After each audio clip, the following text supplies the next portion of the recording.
The entire cabin went silent as the man's voice rose above the hum of boarding passengers.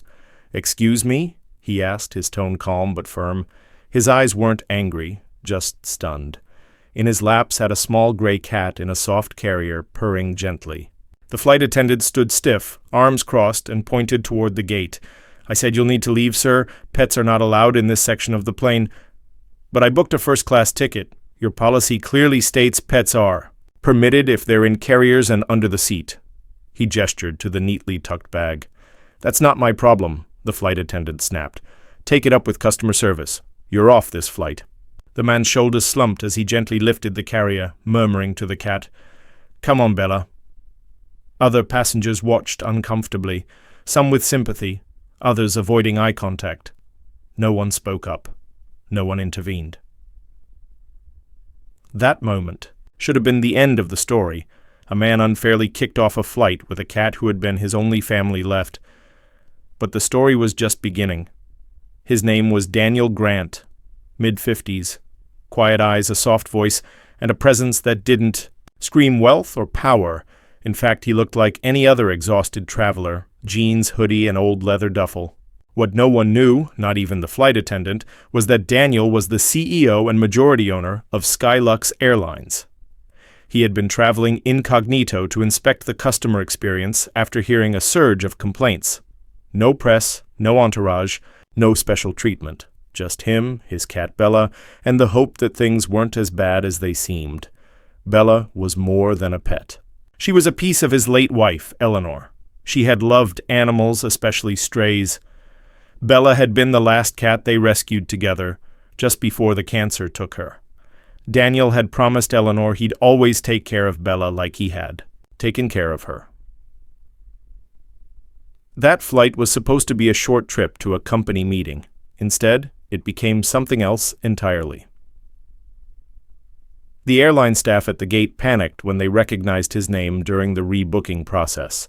An assistant manager stammered, "Mr. Grant, I didn't realize you were—" Daniel raised his hand. "Don't say anything. Just book me the next flight. Economy's fine." He said nothing to the media. No public complaint. But he made a quiet call to his executive assistant. "I want a full report on all first-class staff from Flight 229 to Dallas.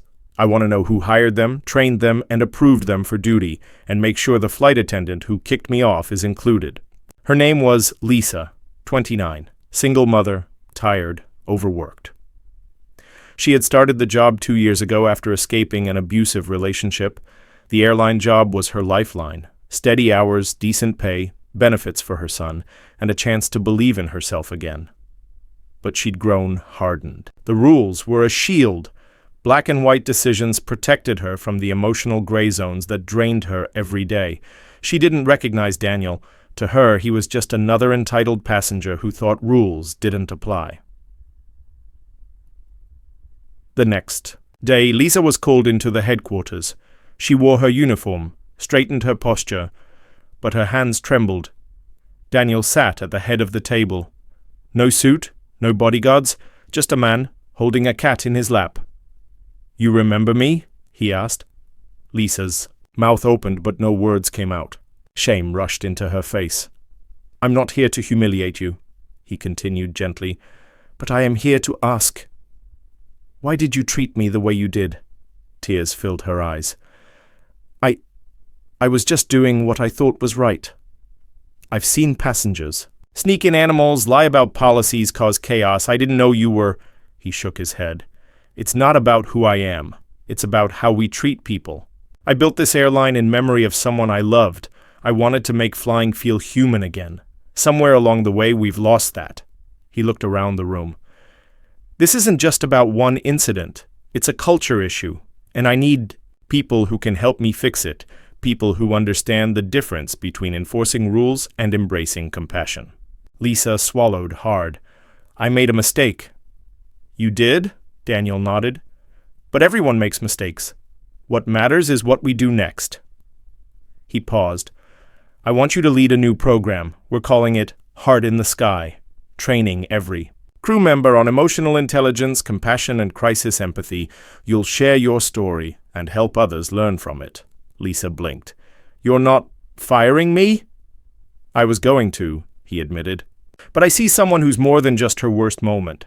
I believe in second chances. Someone gave me one once. I'm just passing it on.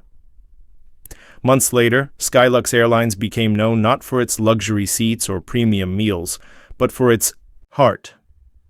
Videos surfaced of flight attendants comforting anxious passengers, assisting families with children, supporting travelers with disabilities. And at the center of the campaign was Lisa, telling the story of the man she kicked off a plane, who gave her the chance to change.